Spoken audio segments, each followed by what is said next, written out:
Ang kwentong ito ay hango sa totoong buhay. Mula ito sa isa nating kabayan na itago na lang natin sa pangalang Jerby.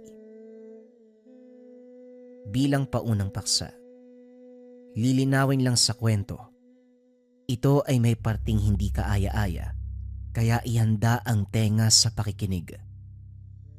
May mababanggit na mga proseso, bagay na wag niyong susubukan. Taong 1985, Tungawan, Zamboanga. Nang mga panong ito, hindi na may pagkakaila na maraming mga tao na may kaalaman o may karunungan sa nasabing lugar. Lalo na't malapit lang talaga ito sa Siraway. May magkakaibang antas, aspeto, nakadepende sa kung anong klase ng aral ang piniling pasukin. May malakas, may katamtaman, may mahina, may pangdepensa at may mga panglaban, may lason, may kaliwa at kanan. Alam nyo bang bihira ang taong nabiyayaan ng katangian na kayang pagsabayin ang dalawang karunungan? Ito ang tipo na pwedeng gumamit ng magkakaibang orasyon sa isang sandali lang para lamang ito sa mga piling tao. Kapag sinusubukan ng mga mapaghangad, nababaliw o hindi kaya naman napaparalisa ang katawan. Kung minsan pa ay namamatay. Hindi ito ang kamatayan na walang kahirap-hirap. Dadaan sa isang matinding pagdurusa. Subalit ang kwentong ito, sa lugar na nabanggit ay may umusbong na binata na siyang mangmang sa mga bagay na ito.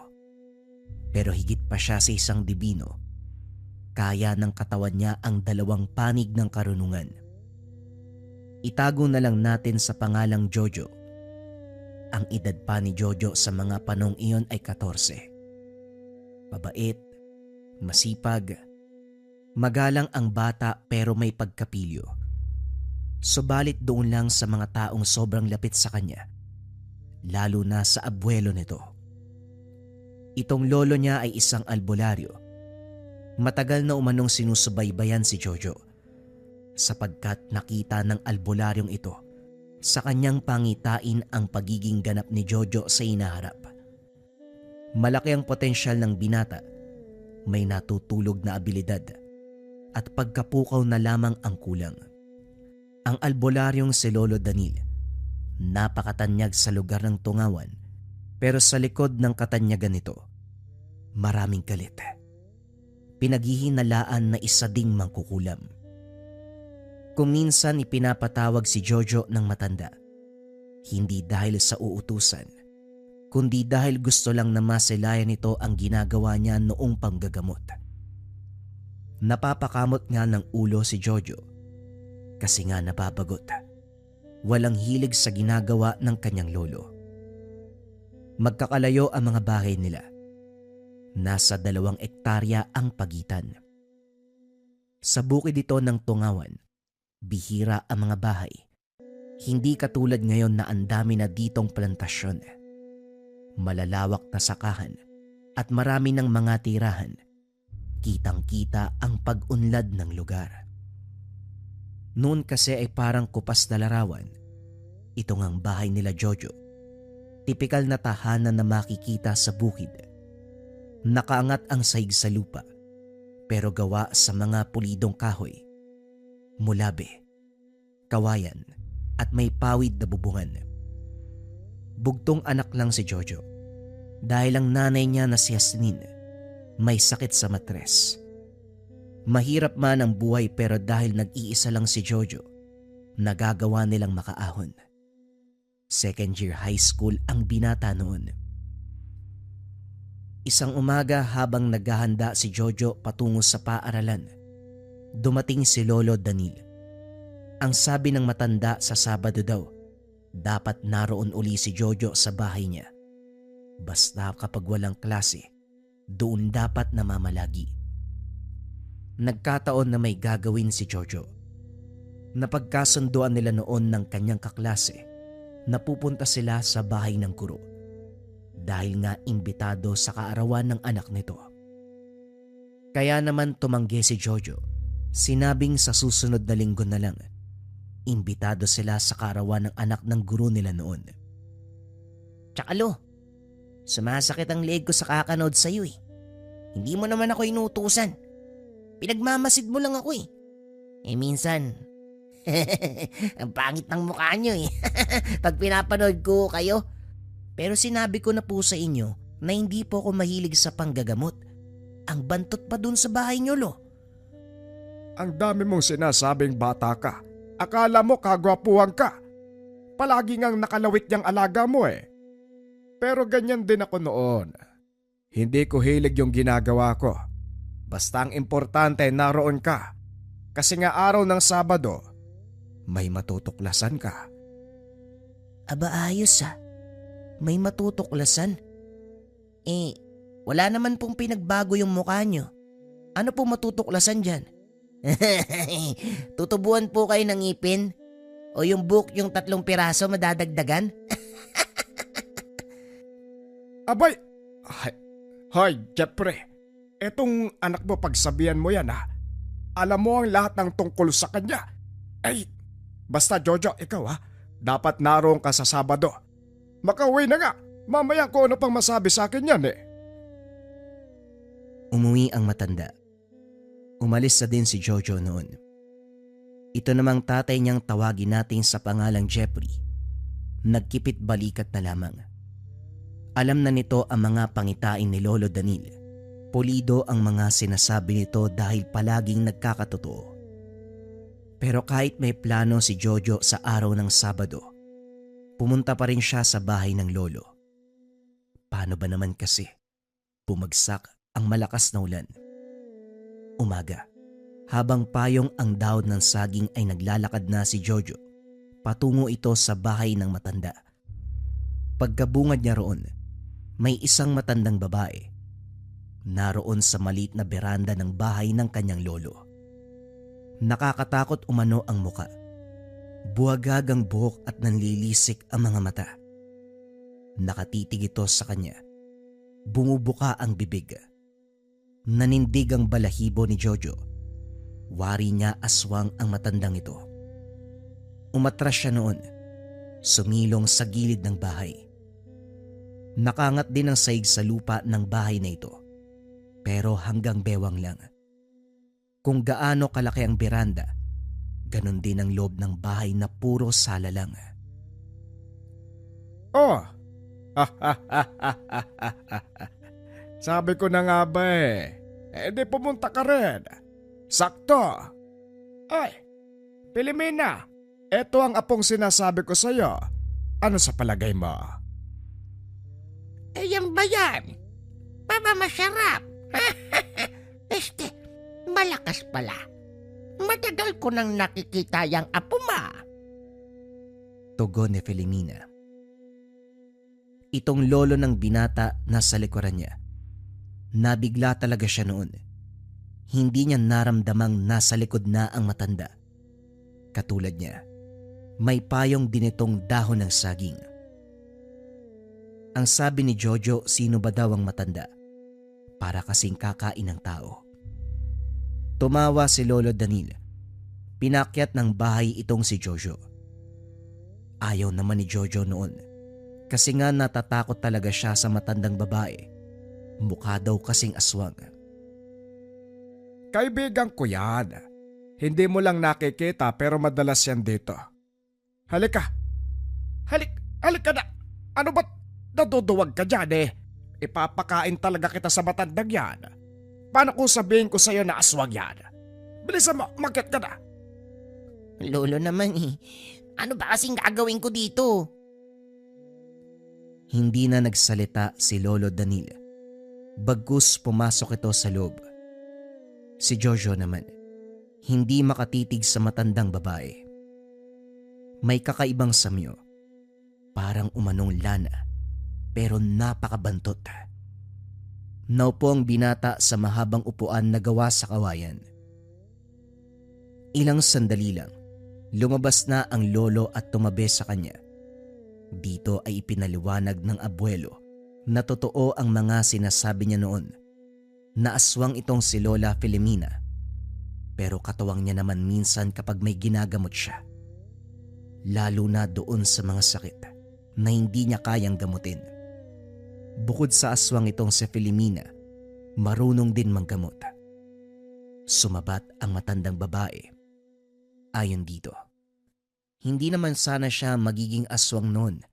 Kaso nga lang may pasyenteng nayanggaw at hindi napagaling. Ginamit ni Lola Filimena ang pamamaraang paglipat. Kaunting kalaman, 3 klase ang paglipat: tapik, higop at barya. Etong tapik, tatapikin ng balikat ng pasyente, ililipat sa kung anong naisin. Gaya ng hayop, mga puno, tatapikin din ang lilipatan. Pwede ding sa tao. Napakadelikado ng pamamaraan na ito. Dahil ang isang mangkukulam, dala-dala palagi ang tapik na nagmumula sa may sakit. At kapag ikaw ang natapik nito, paniguradong sayo lilipat ang sakit na iyon. Kaya paalala sa lahat, kapag merong tumapik sayo, tapikin mo rin ang tao. Sa usapin naman ng proseso ng barya, may mga karga na isinasagawa ng mahabang panahon. Inilalagay lang ito sa noo ng pasyente. Mga 1 araw ang prosesong ito. At kapag nawala na ang sakit ay kukunin na ang barya. Ilalagay ito sa kalsada, sa gitna mismo ng crossing. Wag na wag yung dadamputin ang baryang ito dahil lilipat sa inyo ang sakit. At kung sakaling dadamputin, dapat ibigay kagad sa ibang tao o gamitin na pambili. Yon ay kapag bagong uri ng barya. Pero kapag luma, itapon na lamang at wag nang dalhin. May 1 araw pa bago kakapit ang sakit. Ang problema, ang huling makakahawak ay siya ang tatanggap. Ang proseso naman ng higop, higupin ang sakit ng pasyente at ililipat sa sarili. Ritual ang higop. Magtatagal ito sa sariling katawan ng mga ilang araw. Malulusaw na lamang at maglalaho. Yung tapik kasi ay hindi na naaalis dahil nasa kamay. At dahil itong higop ay gumagana noon, ito ang ginamit ng matanda para lamang maisalba ang nayanggaw. Pero sa inakalang matatanggal ang nalipat na yanggaw sa sariling katawan, hindi na naalis. Bagkus ay kumapit sa kanya. Nakalimutan ni Lola Filimena na hindi niya nagamot ang pasyente. Ibig sabihin lang, hindi din magagamot ang sarili. Pinagsisiyan talaga ito ng lubos ni Lola Filimena. Kaso nga lang huli na ang lahat. Nangyari na ang dapat mangyari. Ngunit kahit papano, nakakayanan pa rin niyang manggamot. Sa katunayan, mas lalo siyang lumakas. Kaso nga lang malaki ang pinagbago. Sinusumpong kasi at kinakailangan talagang umiwas sa mga tao kapag nagkaganon. Maaga pa. Mamaya na lang siguro, Filimena. Bakit kasi hindi pa umuhupa ang ulan? Ikaw nang bahala sa apo ko. May pupunta lang ako sandali. Matapos marinig ni Jojo ang sinabi ng kanyang lolo, kagad siyang nagreklamo. Ayon pa kay Jojo, bakit naman daw siya iiwanan? Paano na lang kapag kinain siya ng aswang? Pero ang sabi ni Lolo Danil, hindi daw siya kakainin. Hindi ka kakainin yan. May gagawin lang sa'yo. Hindi na kasi ako napapanatag eh. Gusto ko malaman kagad kung ano ba talaga ang kakalabasan kapag nagising na ang pagiging natural na debino mo. Dagdag pa nito, nababahala umano si Lolo Danil. Hindi niya alam kung masama o mabuti ang pwedeng mangyari. Hindi kasi malinaw ang pangitain. Bagaman may batayan, hindi pa rin niya matutukoy ang kakalabasan. May mga tao na likas na may abilidad, pero hindi pa nga lang natutuklasan. 2 ang maaaring panggalingan. Sa liwanag o mula sa dilim. Hindi porket isang dibino na ang tingin ng isang albularyo sa tao, kabutihan na ang kanyang gagawin. Mapanlin lang ang kadiliman. Magaling magmanipula. Ang masama pa, ginagawang mabuti, pero sa kaloob-looban nito, nagkukubli ang anyo ni Satanas. Kabilang na dito ang ibang uri ng mutya. Huwag magpapaninlang sa isang maywagang bagay dahil may mga pagkakataon na likha ito ng dilim. Bagay na dapat makilatis ng maigi, ipasuri sa mga biyasa, maiging pabasbasan sa mga may kaalaman. Dahil kapag ginamit mo ang bagay na ito, hindi mo alam na sinusunog na pala ang kaluluwa mo. O hindi kaya naman, nagmistulang isang kandila ang buhay, nauupos, natutunaw, madali kang mamamatay. Nagpatuloy sa pagsasalaysay si Lolo Danil. Pinapagaan ang kalooban ni Jojo para hindi katakutan si Lola Filomena. Hanggang sa nakaramdam ang binata noon na mabuti naman ang matandang babae. Lalo't tila abuelo niya lang din ito. Medyo makulit at palangiti. Ayon sa matandang babae, tinatakot lang siya kanina. Sinusubok ang tapang nito. Dahil ipinagmamayabang ni Lolo Danil itong si Jojo kay Lola Filomena. Na kesyo umuusbong na ang may kakaibang abilidad at sa lahat ng biyasa sa lugar siya ang pinakamalakas. Gate naman ni Lolo Danil na totoo ang mga sinasabi niya. Pero aminado ang matanda na may agam-agam siya kay Jojo. Gaya ng sinabi noon, hindi siya sigurado kung anong kakalabasan dahil baka ang bibinong pinagdududahan niya ay isa palang hukluban. Paghupa ng ulan umalis si Lolo Danil. Tanghali na noon, napakatahimik ni Jojo. Nakikiramdam lang siya kay Lola Filomena hanggang sa sinabi ng matandang babae na pumasok na daw sa loob ng bahay si Jojo. Nagtanong naman si Jojo kung ano ba daw ang gagawin dahil kanina pa siya naguguluhan sa kanyang lolo. Ang totoo kasi niyan, pinsan ko ang lolo mo. Sa akin siya natuto ng karunungan. Gigisingin ko lang naman ang natutulog mong abilidad. Nang sa ganon, kaya mo nang gawin ang ginagawa ng lolo mo. Kaya huwag kang mag-alala, walang mangyayari sa'yo. Sige na, ano ba? Huwag ka kasing matakot. Habang kamot-kamot ang ulo, napilitang pumasok ng bahay si Jojo. Pinaupo siya sa papag. Pinapikit ang mga mata. Kinakabahan ng binata. Bagaman ramdam niya na mabuti naman si Lola Filomena, aswang pa rin ito. Ilang sandali, nakakaamoy ng usok si Jojo. Nakakasulasok ang amoy. Nagreklamo ito kasabay ng pagbuka ng mga mata. Pero kinaltokan naman siya sa ulo ng matandang babae. Huwag daw gagalaw, manatiling nakapikit. Naririnig niyang nagmumuni-muni ito. Bumubulong sa kanya at kakaiba ang boses. Gasgas. Parang hinuhugot sa kalamnan. Takot na takot si Jojo. Ako ang tagabasbas ng mga baguhan. Lalo na, kakatapos lang magdebosyon. Malalaman ko kung bukas ang katawan sa karunungan. Namumukod tangi ka nga. Nakakamangha ka, Dong Jojo. Hanggang sa bigla na lang nabasa ng tubig ang kanyang muka. Pagbuka ng kanyang mga mata, nakabungad sa kanyang harapan ang muka ni Lola Filomena. Napapamura si Jojo sa isipan. Dahil sa kanyang isipan, mula sa bibig nito ang tubig na yon. Binugahan siya ng matandang babae. Napakabaho ng amoy. Nang matuyo ang tubig ay sobrang lansa.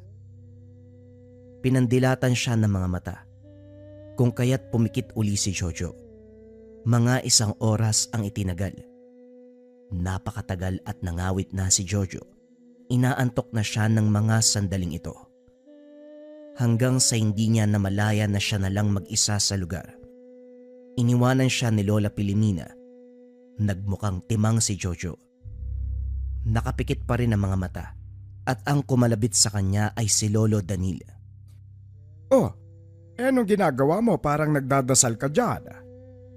Sandali, nasan ba si Filomena? Ho, hindi ko po alam eh. Wala namang abiso yung matandang yun. Basta pinapikit yung mga mata ko eh. Walang yaya no. Parang pinagkakatuwaan lang ako ah. Siguro ayaw niyang makita mo siya. Paniguradong mahihimatay ka kapag nasilayan mo ang anyo niya. Lumalabas kasi ang pagiging aswang niya, apo, kapag gumagamit na siya ng karunungan. Hindi kaagad nagbabalik sa anyong tao kaya ayon umalis. Hayaan mo, babalik din yon. Matapos makapagsalita, pinatayo si Jojo. Kinapaka pa ang bumbunan. Ilang mga sandali noon, tinitigan nito ng mata sa mata. Napaka-misteryoso nito. Makikitang parabang may sinusuri. Mula ulo hanggang paa. Kinakapa ng matanda.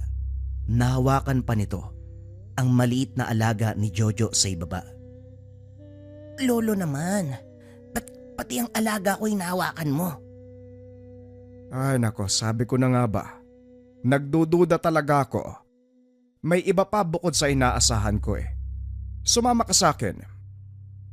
Saan naman po tayo pupunta? At saka, ano po ba yung mga sinasabi mo, Lolo?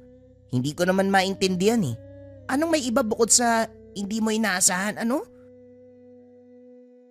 Hindi kagad kumibo ang lolo. Naganda na lang siya ng mga gamit. May kinuha pang itak na nakasugbit sa pawid. Naaabot niya lang ang bubungan ng bahay. Pagkatapos nun, nauna itong bumaba ng hagdan. Sumunod lang si Jojo. Kumakalam na ang sikmura gawa ng wala pa siyang pananghalian. Nagreklamo siya, pero ayon sa matanda, mas maigi umano kapag walang laman ng tiyan. Masusukat ang tatag ng isipan. Ito ang batayan kung paano kikilatisin kung gaano kalakas si Jojo. Kapag dumating na tayo doon, wala kang ibang gagawin kung hindi sambitin ang mga sasabihin ko sa'yo. Bitbitin mo lang ang bagay na ito. Huwag na huwag mong bibitawan. May inabot sa kanya ang matanda. Nagtanong si Jojo kung ano ba ito. Dahil parang uling. Itim na kahoy pero hindi naman nagkakaman siya. Ang sabi ni Lolo Danil, dignum ng punong balete. Isa sa pinakabanal na mutya. Pagmamay-ari ito ng 4 na diwata na nagbabantay sa punong pinagkunan niya. Mahirap kasing paliwanag eh. Masyadong pilyo yung utak mo. Hindi rin pwedeng biglain ang mga orasyon ng katawan mo. Kasi nga, pinag-aaralan ko pa. Alam mo ba, kaya kong gumamit ng 2 klase ng karunungan. Nasa pagitan ng kanan at kaliwa. Isa din yon sa dahilan kung bakit umalis si Filomena. Marahil hindi niya kinakaya ang presensya mo. Damang-dama ko eh.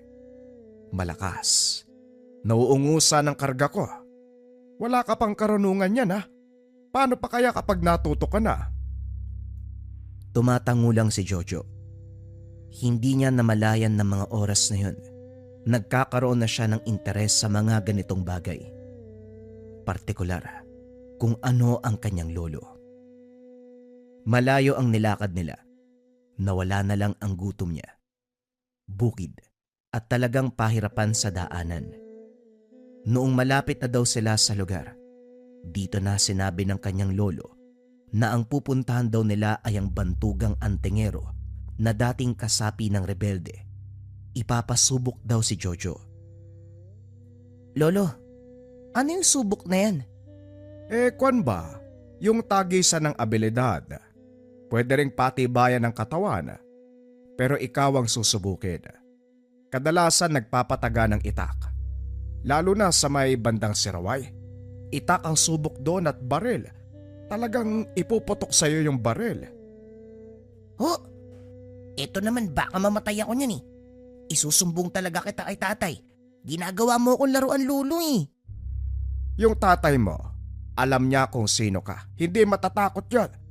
Ano ka ba? Doon ka na nga lang magsalita. Doon natin malalaman kung anong subok ang gagawin sa'yo. Kinakabahan si Jojo. Nagmamaang-maangan lang siya. Ang totoo, hindi na bago sa kanya ang subok dahil nakikita ang lolo noon na may katunggali. Pero hindi niya inasahan na may tagaan at barilan.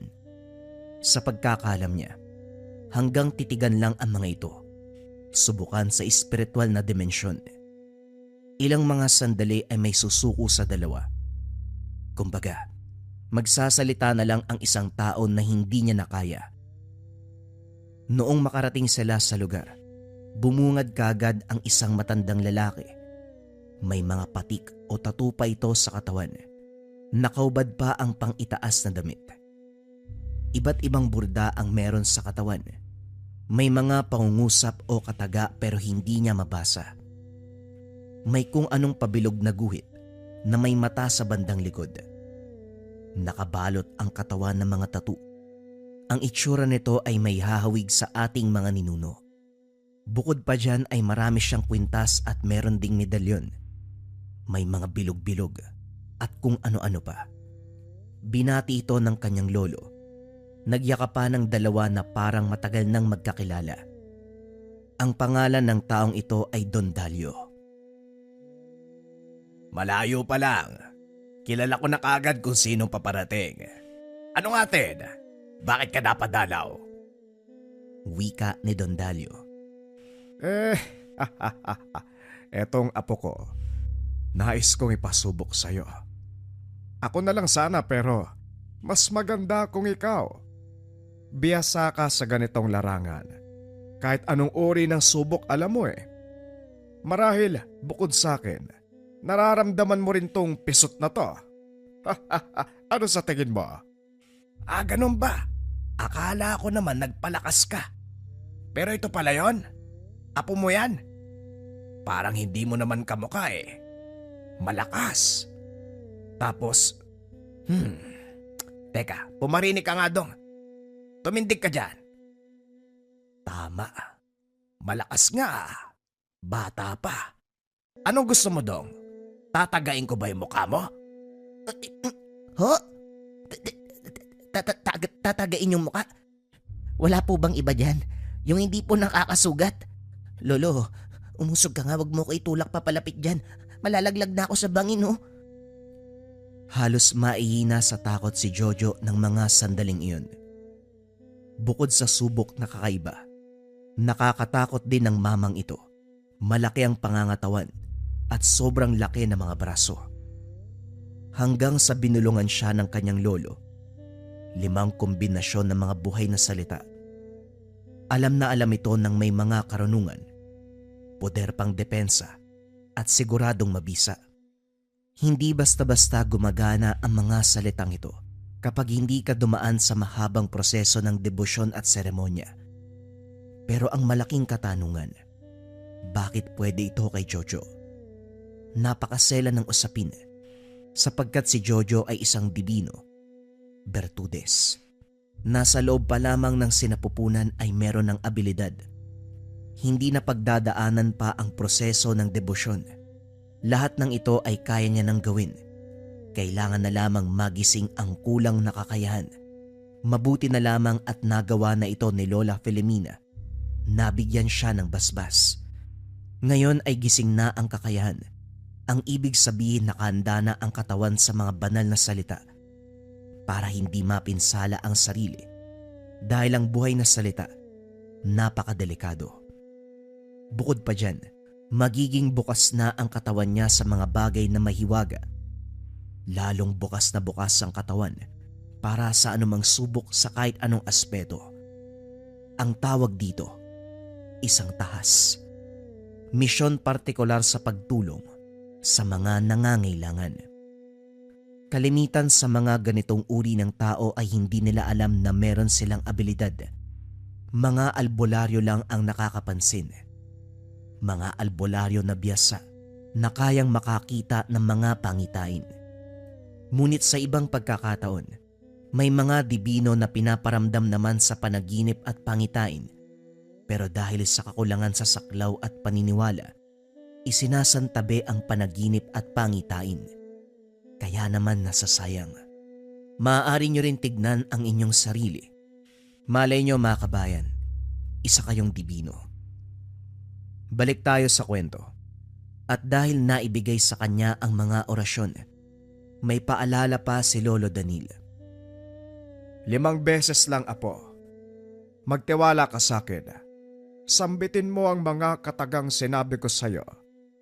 Hayaan mo na si Don Dalio sa kung anong gagawin niya. Kahit pugutan ka ng ulo.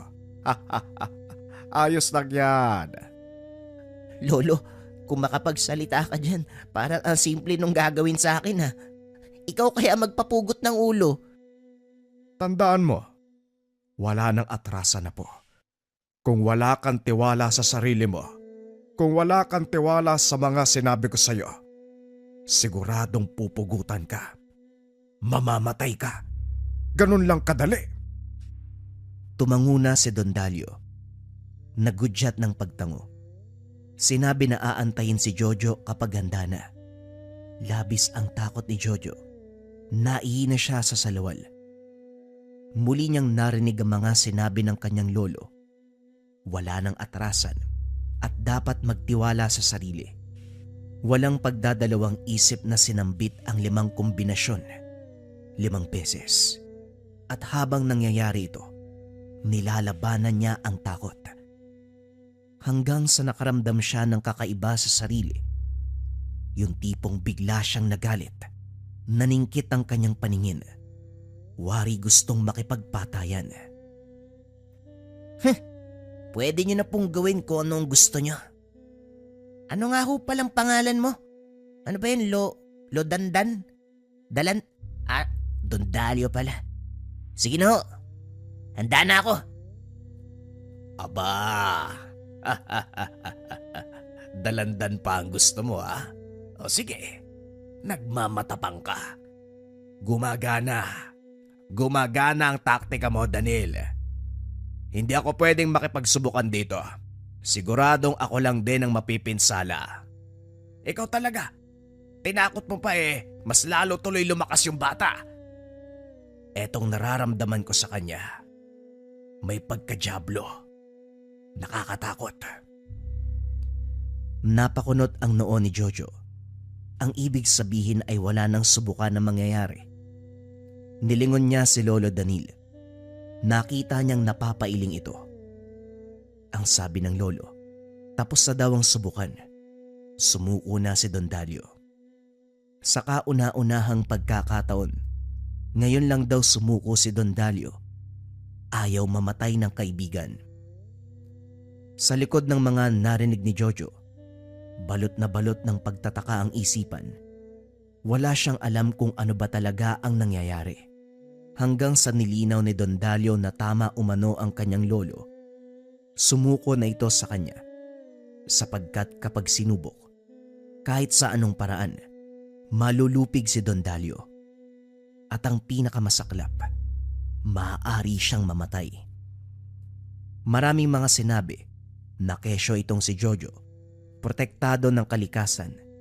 Nasa panig daw nito ang mga elementong nananahan sa kahit saan. Malinaw na tunay na dibino si Jojo. At kung susumahin, higit pa doon ang kanyang lakas. Sa tamang panahon, apo, matutuklasan mo rin ang lahat ng bagay. Kapag ipapaliwanag ko sa iyo ng isang bagsakan, hindi mo rin naman maiintindihan. Gaya ng sinabi ko sa iyo, ikaw ang makakatuklas. Lalawak ang saklaw mo. Basta huwag kang matatakot. Magtiwala sa iyong sarili at huwag kang magpapatinag. Matapos ang kaganapan, umuwi na ang maglolo. Nang mga sandaling iyon, hindi man lang nakaramdam ng pagod si Jojo. Bagay na ipinagtataka niya. Bukod sa wala siyang kain, mahabang paglalakad ang tinahak nila. Mataas pa ang sinag ng araw, subalit hindi man lang siya nanghina. Napapangiti siya sa sarili. Unti-unting tinatanggap ang kakaibang katangian.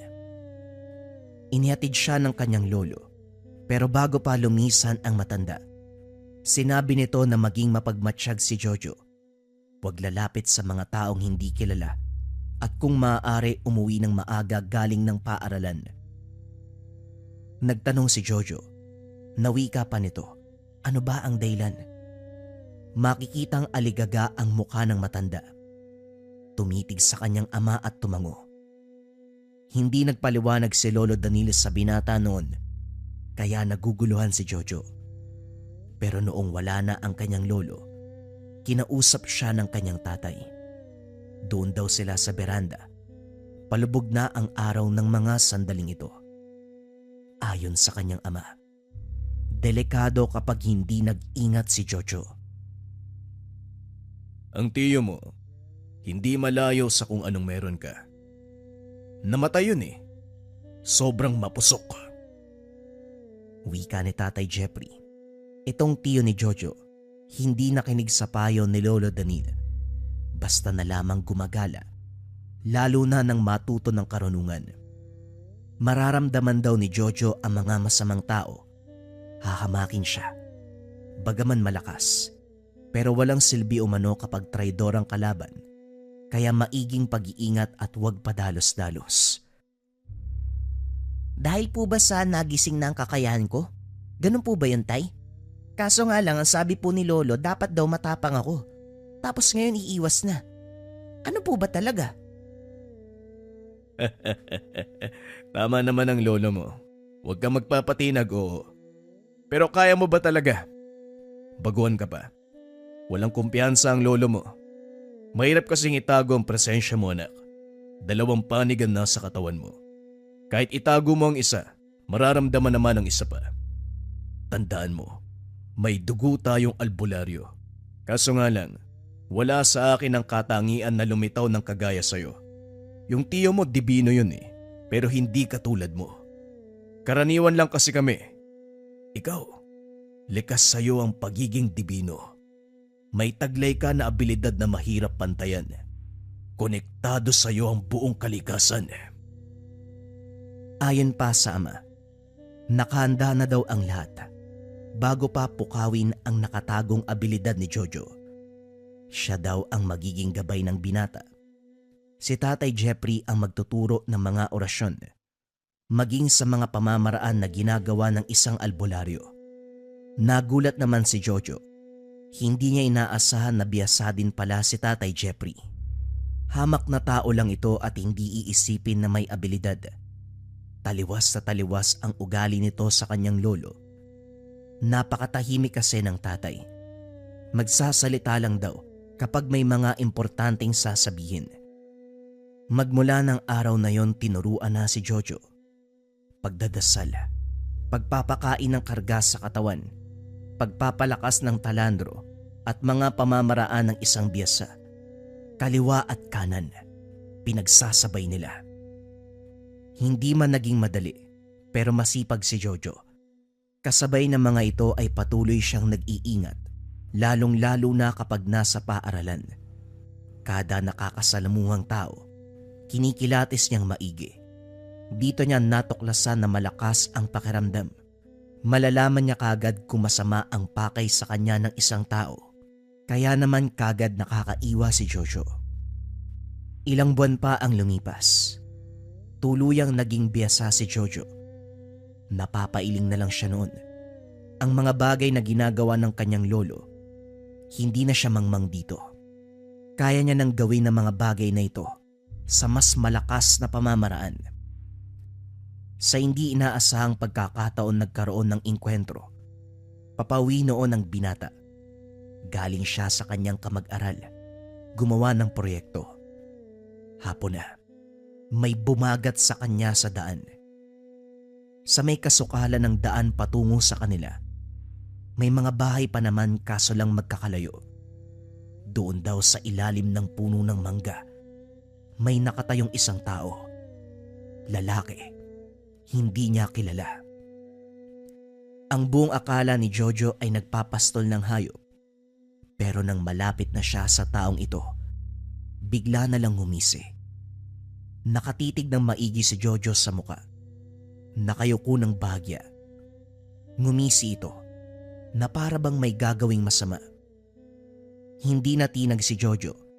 Kagad niyang sinabi na kung may masamang sadya, wag na lamang ituloy dahil baka magsisi pa siya. Pero hindi gumagalaw ang taong ito. Nasa tabi lang ng daanan. Itong lugar ay napapalibutan ng matataas na damo. May mga matatayog na puno ng mulabe at eucalyptus. Hindi man kita kilala pero nararamdaman kita. Pero sa palagay ko, mahihirapan ka lang. Huwag mo nang ituloy ang plano mo. Tama ang sinabi ni Don Delio. Malakas ka. Pero yan nga ang gusto ko eh. Ano mang meron sa'yo, dapat mapunta sa akin. Matapos magsalita ni si Carno, tumagilid ang ulo nito. Nanlilisik ang mga mata habang nakatitig sa kanya. Hindi nagsalita si Jojo. Patuloy na nakipagtitigan hanggang sa humahakbang na ito patungo sa kanya. Sige, isang hakbang mo pa. Tutumba ka na. Huminto si Secarno. Isang dipa na lamang ang layo sa kanya. Kapag nagsimulang umatake si Jojo, siguradong tatamaan niya ito. Siguradong nararamdaman mo rin ang katangian ko.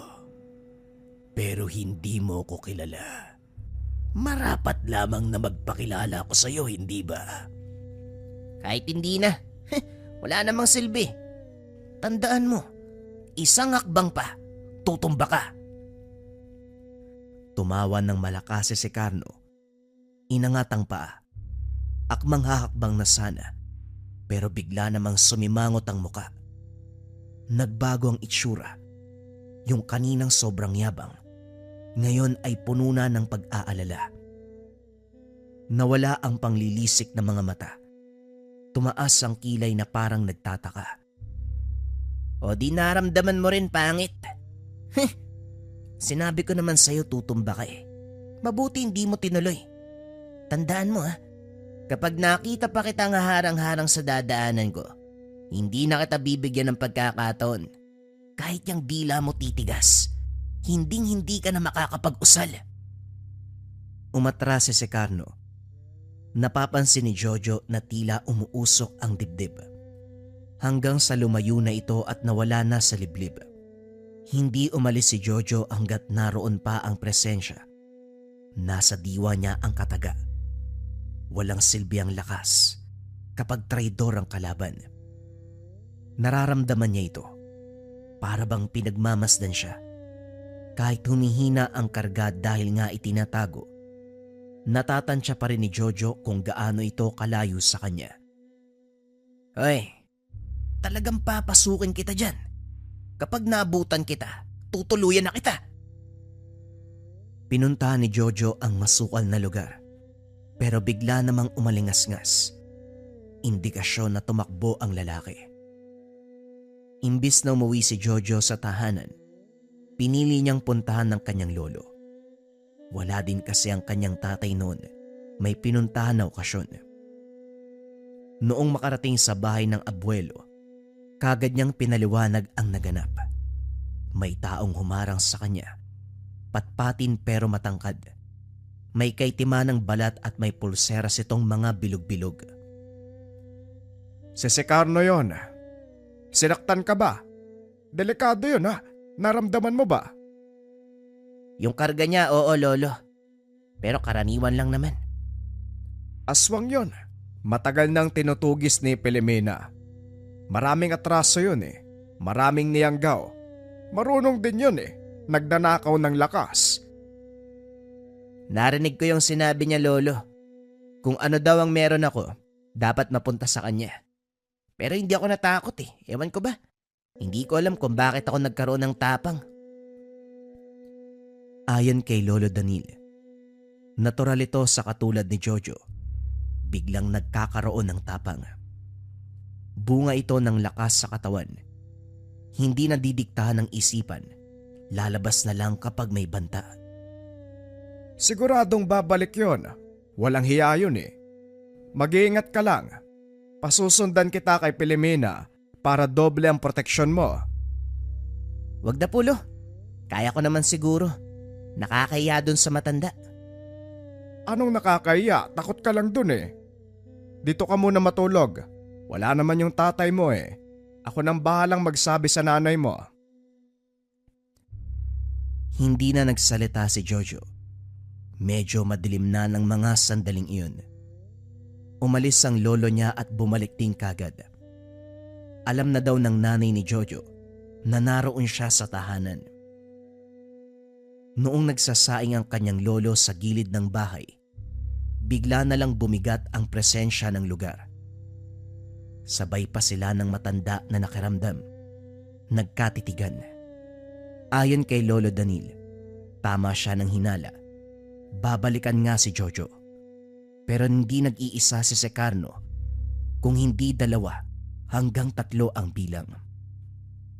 Dagdag pa ng matanda, hindi naman daw may pagkakaila na dama ito ni Jojo. Tumango si Jojo, pero sa palagay niya, malakas ang mga ito. Ang sabi naman ng lolo, likas na sa aswang ang lumalakas kapag gabi. Lalo na isang uri ng kubot si Secarno. May kakayahan pa itong palakasin ang sarili ng higit sa inaasahan, sapagkat ang isang kubot kayang gumamit ng mga orasyon. Hayaan nating lumapit. Nakikita mo ba yung batong yan? Huwag kang lalagpas dyan. Poder ko yan dito. Hanggat nasa loob ka ng poder ko, walang mangyayari sa'yo. Kinakailangan ba talaga yung ganyan, lolo? Ikaw na yung nagsabi, di ba? Malakas ako. Aba, syempre naman. Pero ano bang mawawala sa pag-iingat? Tandaan mo, Apo, walang mintis ang tsamba. Kapag nakachamba ang kalaban, tapos ka na. Pumanik ng beranda si Jojo. Naupo ito doon. Pinagmasdan ng paligid. Si Lolo Danil naman, nagpatuloy sa ginagawa. Ang sabi pa nito, mamaya aasahan na daw ni Jojo si Lola Pelemina. Dadating yon at nakakatiyak siya. Nagtanong naman si Jojo kung paanong nalaman ng kanyang lolo. Pinaliwanag ng matanda na may mga bagay pang dapat matutunan si Jojo. Ang may mga karunungan, nararamdaman nito kung nasa peligro ang ibang mga kasamahan. Pwede ding magpapalipad hangin siya ng orasyong mensahe. Pero dahil nga kay Lola Filomena galing ang karunungan ni Lolo Danil, hindi na kailangan ang bagay na ito. Mararamdaman ng matanda kapag nasa panganib siya. Bagaman maraming sinabi itong si Lolo Danil, nawari ba mga proteksyon, hindi umaasa si Jojo. Lalo na sa mga sandaling ito, umantig na naman ang kanyang katapangan. Matapos daw makapaghapunan, may bumungad sa kanilang bulwagan sa unahan nito ng beranda na kung saan lampas na sa bato na sinasabi ni Lolo Danil na isang poder. Natamaan ng liwanag mula sa Petromac. 2 lalaki. Meron pang nasa unahan. Ang isa sa mga ito, nakilala kagad ni Jojo.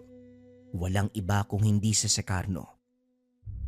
Hinatak naman papasok sa loob ng bahay si Jojo ng kanyang lolo. Ang sabi ng matanda, dala daw ni Secarno ang isang katulad ni Jojo na mula pa sa kalawit. Paliwanag ng matanda, kinakatakutan nitong tao dahil bukod sa marunong sa 2 panig, nagpayanggaw ito sa aswang. Ang pangalan nito ay si Martin. Nabaliw yan eh. Lalo na nung naging ganap na aswang. Pero gumaling din. Hindi ko alam na umiiral pa pala. Balita ko pinatay na yan eh. Pero nariyan pa sa harapan natin. Dagdag pa ni Lolo Danil, 3 tao daw ang pinatay nito. Si Don Dario na rin ang nagsabi na kinakarni daw ang 3 tao. Inimbak ang mga laman sa bahay at yon ang ginawang pagkain. Kahit inuuod na, kinakain niya pa rin. Nagtanong naman si Jojo sa kung paanong nalaman ni Donario ang patungkol kay Martin. Ayon sa matanda, isa si Don Dario sa tumtugis kay Martin. Naaktuhan sa bahay nito ang nakaimbak na mga karneng ng nawawalang tao. Hindi lang karne, nahuli din sa akto na kumakain. Nasaan yung tao lang si Martin noon Pero ganon ang nasilayan nila. Pinagtulungan nila si Martin. Subalit nakalaban nito. Hindi tinatablan ng mga talandro. Nakapag-anyong aswang. At ang mas nakakakilabot, ang postura ng isang kubot. Parang pinaghalong aswang at tukluban. Mabilis din ang kilos nito. May ilan sa mga kasamahang napaslang. 2 albularyo ang napatay noon at nakatakas pa ito. Hindi malayong may himok yan ni Secarno. Papayag yan kay Secarno na makipagtulungan. Lalo na katulad kanya. Susubukin kanyan, apo. Ano namang paki ko dyan, Lolo? Kung may gagawin niyang mga yan, dapat kanina pa nasa bakuran. Tama ka naman. Pero makakalabas ba tayo? Yan ang tanong. Isinara ang pintuan at bintana. Napakaalinsangan ng amoy. Nasaan yung aswang na ang mga nasa labas? Napakamaalinsangan. Nakikiramdam lang ang binata. Ano't ano man, nakahanda ito sa kung anong haharapin. Kakaibang tapang ang umiral sa katawan ni Jojo. Habang si Lolo Danil, bakas sa muka ang pagiging aligaga. Hindi ito mapakali. Tangi lang itak at panay bitaw ng mga orasyon. Hanggang sa sumigaw si Secarno, gasgas ang boses. Pero kilala pa rin ni Jojo. Hindi daw kasi niya makita dahil nakasara ang pintuan at bintana. Nasa loob pa ang Petromac. Dumadagdag ito sa alinsangan sa loob. Nagmistulang kulob na silid ang tahanan. Sinabi ko sa'yo, bata. Hindi pa tayo tapos. Kung anong meron sa'yo ay mapupunta sa akin. Walang silbi ang poder mo. Parang kurot lang ng langgam. Nandito din si Martin. Nakahanap ako ng itatapat sa'yo. Lintik. Natatansya nila ang ginawa kong poder. Siguradong mahanapan niya ng paraan ni Martin para tayong pinigambasahan ito kapag nagkataon. Hindi kumibo si Jojo. Naroon na rin ang tapang niya, pero nababahala siya sa kanyang lolo. Paniguradong makakayanan umano ang mga kalaban, pero ang tanong, paano ang kanyang lolo? Nakaisip ng paraan si Jojo. Ritual. Mabilis niyang kinuha ang mga kagamitan ng kanyang lolo, lalo na ang dignom na balete. Marami ang kanyang ginawa. Inilapag sa sahig, nagtirik ng kandila. Anong gagawin mo? Hindi uubra ang mga orasyon ko. Alam mo yan, Lolo. Ang ginagamit kong kakayahan ay mula sa kanan. Ngayon naman, gagamitin ko ang sa kaliwa. Tignan natin kung hindi pa uubra. Ano dito mo gagawin? Madadali ako kapag nagkamali ka. Matapos magsalita ni Lolo Danil, tinitigan lang siya ni Jojo. Kinabahan si Lolo Danil nang makitang sobrang seryoso ng apo. Nararamdaman niya ang nagtatagong diablo kay Jojo. Pero walang pakialam si Jojo. Ipinagpatuloy pa rin niya ng mga sandaling ito ang pinaplanong ritual. Isang uri ng pamamaraan na kung tawagin ng mga lokal ay pantok. Maraming klase ang pantok. May magkakaibang proseso at bisa. Pero ang gagawin ni Jojo ay pantok ng isang hukluban. Parusa na may kasamang lason o kamandag. May mga lason si Lolo Danil. Para ito sa sakahan, pangpatay ng daga. Yun daw ang naisipan niyang gamitin noon. Inawat si Jojo ng kanyang lolo. Baka pati umano siya ay mangisay na lang. Lolo, kabisado ko to. Huwag ka munang umiyak dyan kung anong sinasabi mo eh. Ano ba ang naging ugat nito? Di ba ang pagpuko nyo sa pagiging dibino ko? Sa makatuwid, kasalanan nyo nga to eh. Ang tahi-tahimik ko eh. Ngayong napapalaban na, ikaw na yung naduduwag. Kung mamamatay tayo, edi mamamatay. Ikaw na rin ang nagsabi. Walang atrasan, di ba? Walang yang batag to. Kutusan ko kaya yung ulo mo. Paano kapag nagkamali ka, lintik naman oo. Siguraduhin mo lang, apo, nako. Gusto ko pa namang makapag-asawa uli eh. Lolo naman, maya ka naman sa sarili mo. Sa bagay, hindi ka mahilig manalamin eh. Kumalma ka kasi, Lolo. Sinundan ni Jojo ang pagsindi ng kandila, itim ang kulay. Yung nabanggit kanina na maraming taong galit kay Lolo Danil dahil pinaghihinala ang isang mangkukulam. Totoong mangkukulam ito, bukod sa pagiging manggagamot. Pero hindi nga lang kayang pagsabayin ng dalawang karunungan. Hindi katulad ni Jojo na wala nang ginagamit na orasyon para magpalit ng karga. Nag-usal na si Jojo. Bitbit niya noon ng dignum. Alam niya ang gamit na ito. May mga bagay na inukit na bato at posturang bungo ng aso. Yon ang materyal na para sa pantok. Bukod sa pwedeng pamparusa, pwede ding panggapos. Pero sa pamamaraang kaliwa, itong kandila. Pagsambit ng mga pangalan ni Jojo, sumiklab ang apoy. Animoy posporo na sumiklab. Pagkatapos ito ng mga kataga na kung tawagin ay suram. Habang itong si Lolo Danil, nakadilat ang mga mata.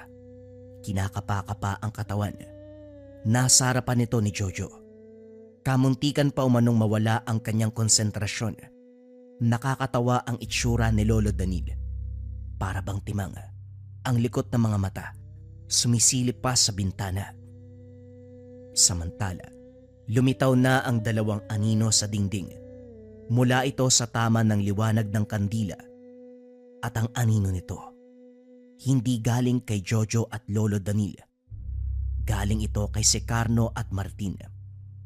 Walang kaalam-alam ang mga yon na naigapos na sila ni Jojo. Wika pa ng binata ay umubra na. Hayaan lang daw yung mga aswang sa labas. Kapag nakapasok ng poder, paparusahan niya ng walang sabi-sabi. Ikaw talagang bata ka. Mabuti gumana. Mali pa naman ang mga orasyon mo. Mali talaga, Lolo, pero alam ko yun. Pinag-aralan ko to. Pinaghalo ko lang ang karunungan na itinuro sa akin ni tatay. Walang yatong Jeffrey na to. Ang sabi ko sa kanya, huwag kang turuan ng kulab. Baka makaisip ka na gamitin yan para mantrip eh. Kapag nalaman ko, bibitayin talaga kita ng patiwarek. Sandali, nasan ba ang mga hayop na to na walang presensya?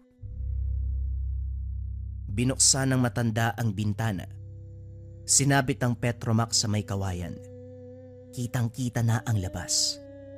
Sa kaliwang partito ng bahay na kung saan naman, nakabungad doon ang hagdan ng beranda. Hinamon ni Lolo Danil ang mga aswang. Ayon dito pumasok sa kanyang poder. Ngunit sa kabila ng pangahamon, walang tumugon.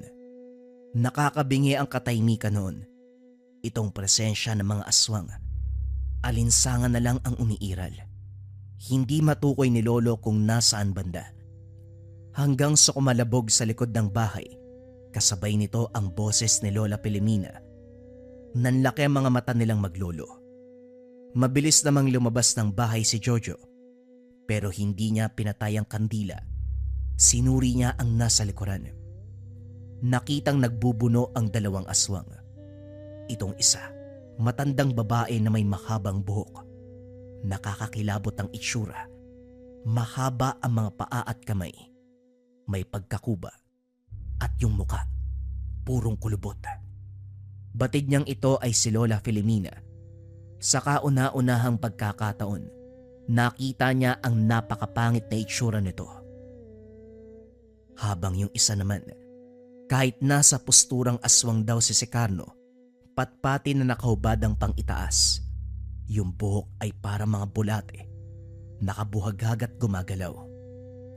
Sa hindi inaasahang pagkakataon, naroon din pala si Don Dalio.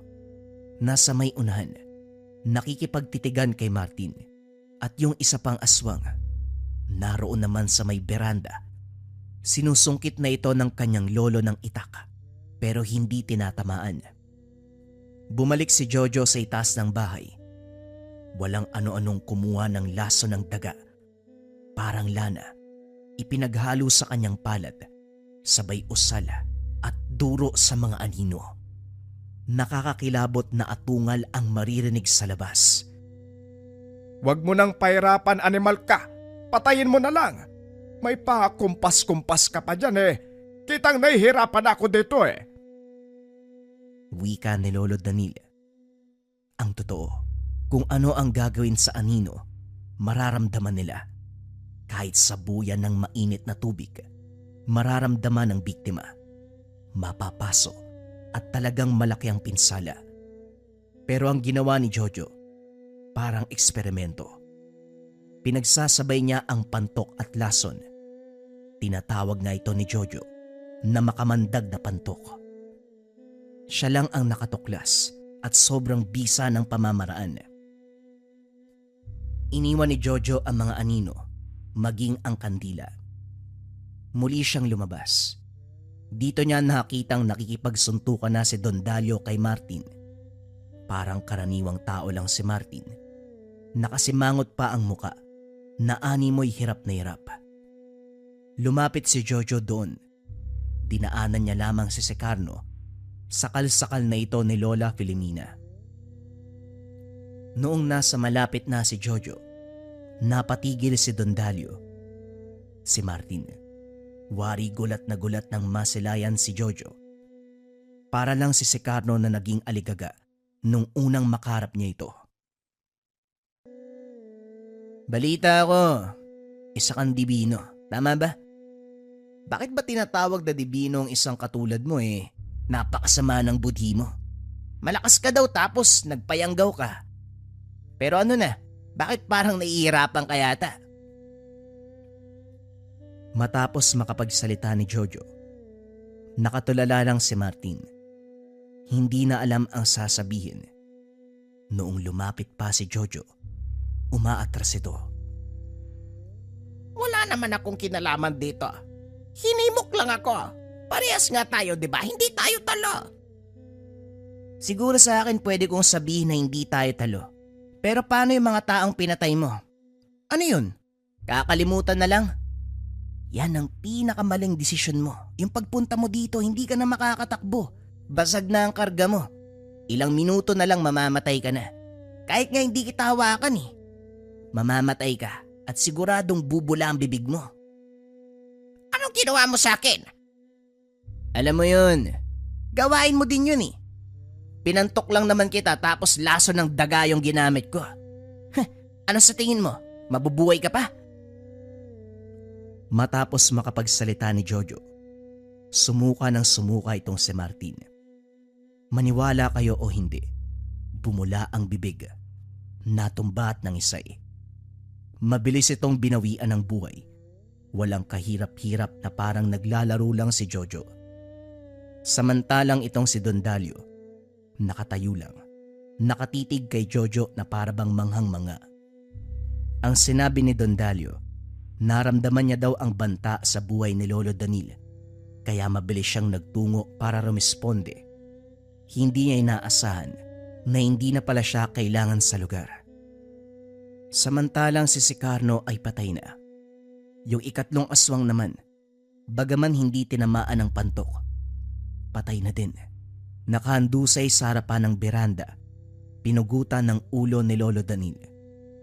Itong si Lola Filomena, hindi makalapit kay Jojo.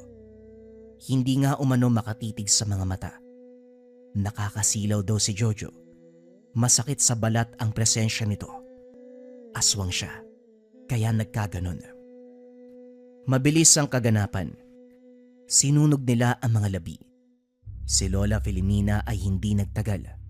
Umalis na rin kagad. Samantalang si Don Dalio ay nanatili doon. Walang mapaglagyan ang pagkamangha niya sa binata. Itong si Jojo, hindi lang yon ang naging subok niya. Marami. May mahirap, may madali. Pero lahat ay nagagawa ng paraan hanggang sa nakapagtapos ng pag-aaral. Pero kahit pa man ganun, pinili niyang maging katulad ng isang albularyo. Ito ang gusto niya. Isinasabay niya sa kanyang hanap buhay. Hanggang sa ngayon, umiiral pa rin si Jojo bilang isang dibino na kayang paganahin ang dalawang karunungan.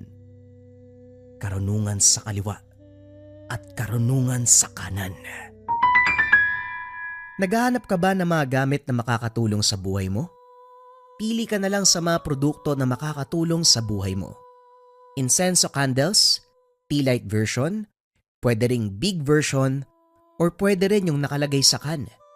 Pang-cleanse ng lugar, pangtaboy ng negative energy para maganda ang pasok ng swerte at iwas sakit na bunga ng negative energy. Or pwede ka ring magmarahuyo bracelet kabayan, kontrakulam, barang, tigalpo, palipadhangin, o anumang masamang uri ng sumpa. Kasama din sa marahuyo ang rebuelta. Kung ano yung sumpa na binigay sa'yo, ibabalik sa taong nagbigay. Kung pampaswerte naman ang gusto mo kabayan, pwede mong subukan ang Gabay Medalyon. Pinakasikat na medalyon sa likha merchandise, nagbibigay ng swerte at gabay sa career, health, love life, and finance. Top 1 item yan sa likha. Pili ka na lang kabayan. Kung interesado ka, isearch mo lang ang shop ng Likha Merchandise.